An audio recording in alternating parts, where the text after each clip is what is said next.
Assalamu alaikum. Patient safety during surgical procedures. In this video, we will describe errors, reactions, or events related to surgery. These can lead to permanent injury or death, prolonged hospitalization, or life-altering circumstances. The errors due to surgical procedures are the most typical errors that compromise patient safety. If we include hospital-associated infections, the complications of surgical procedures, it will significantly add to surgical risk. Some of the familiar serious and preventable problems patients face include failure of the team to address essential safety issues, poor communication among team members, avoidable surgical infection, and inadequate anesthetic safety practices. The causes of breakdown in surgical safety can be divided into those which have a more general cause, which include operation on the wrong patient, surgery on the wrong body part, an operation on the wrong site, an incorrect procedure on the patient, pelvic procedure on a pregnant patient. However, even if the correct procedure is performed on the correct patient, there can still be associated safety issues. In such cases, what are the common underlying causes and how can we prevent them?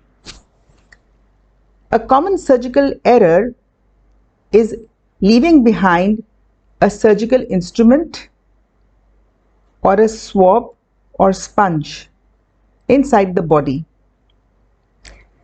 Carefully counting the instruments and swabs before and after the procedure can prevent this complication. Another error is in the form of vessel damage or nerve damage leading to permanent injury. The risk is higher if the surgeon has inadequate surgical experience.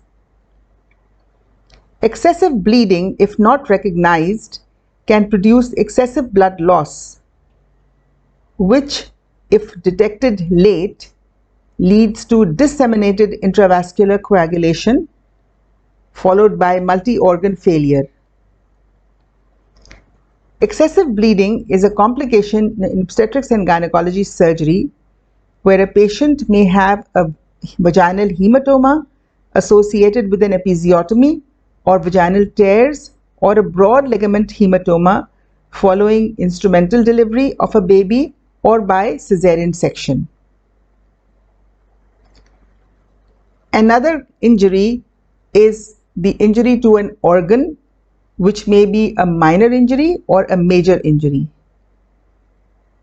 The major injury may lead to loss of the function of that organ, and if it is a minor injury, it may go undetected during surgery, and after surgery in the post-operative period, the patient will have major complications and will require prolonged hospitalization as well as resurgery. There are some specific strategies to prevent surgical errors. If we understand that surgery is a complex and high-stakes process and every person involved has to be vigilant, then these errors are often due to miscommunication, distractions, lack of changes in communication, and multiple handoffs. Surgeons and their teams must be very focused and give attention to the patient. It is important that high-risk patients are recognized and have a pre-operative anesthesia assessment. Only allow trained staff to work with surgical patients. This means adequate basic training and in-house certification for procedures. Credentialing for surgeons will also ensure safety during surgical procedure.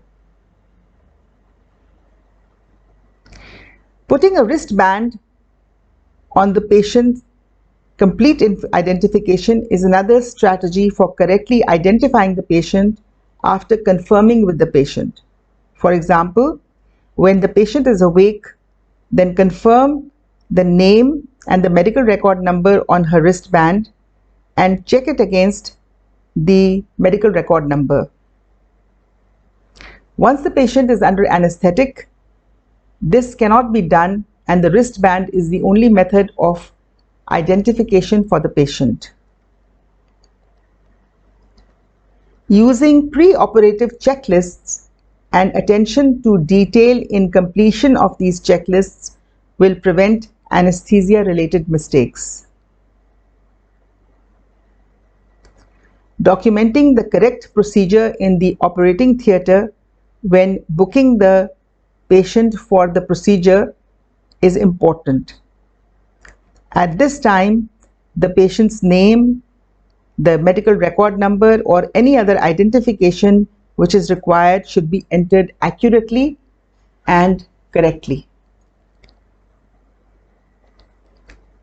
If the operation is on one side of the body, for example, the right leg or the left leg or the right eye or the left eye or the right kidney or the left kidney, then surgical site marking will prevent complications. Instrument-related incidents due to malfunctioning instruments and errors with settings on the equipment can lead to errors. The hospital administration is responsible for purchasing and maintaining the equipment. It is the nursing staff responsibility to ensure instruments are working correctly before the procedure. If they are defective, they should inform the surgical team. At every stage of patient handing over from one team to the other, ensure the patient's basic details and name of the surgical procedure are confirmed. The surgeon should call out the name of the patient and the procedure and the identification number before starting the procedure. The surgical team is responsible for making sure biopsies and any samples taken from the patient are sent to the laboratory with the correct information about the patient on the request form.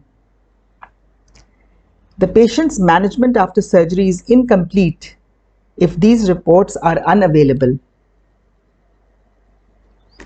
After the surgery, the operating notes or report is an important document as it tells you what was the diagnosis before and after the surgery, and what kind of surgery did the surgeon perform, and if there were any complications.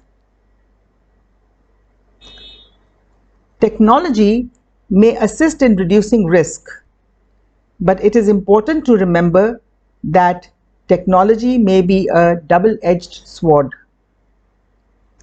An example is patient-controlled analgesia pump. Malfunctioning of this pump can induce respiratory depression and death of the patient. The PCA pump should be monitored and supervised by certified persons. Introducing regular sessions for teaching hand washing and strategies for prevention of infection are crucial. This is a very common reason for breach of patient safety in surgical patients. This risk can be minimized by several strategies for infection control. Inside the operating theatre, incorporate strict infection control methods. For example, after opening the pack of surgical instruments, the entire surgical team should wear the mask. If the group is scrubbed and ready, then the surgeon cannot enter the operation theatre without the mask. After scrubbing and washing, the surgeon and his team members should not touch any person or any object either inadvertently or directly. Therefore, they have to be very careful when moving inside the operating room. If they are going to walk towards the patient and another person is on the way and is facing away from them, then call out that you are walking behind them. Don't wet your scrub suit because this will allow microbes to transfer from your skin to the surgical gown and eventually to the patient. What is the kind of attitude required by the team leader? There are several teams in the operating theatre at the time of the operation. These include the group receiving the patient from the ward, the nursing team in the operating room, the surgical team inside the operation theatre, the anesthesia team, and the team responsible for the recovery after the operation.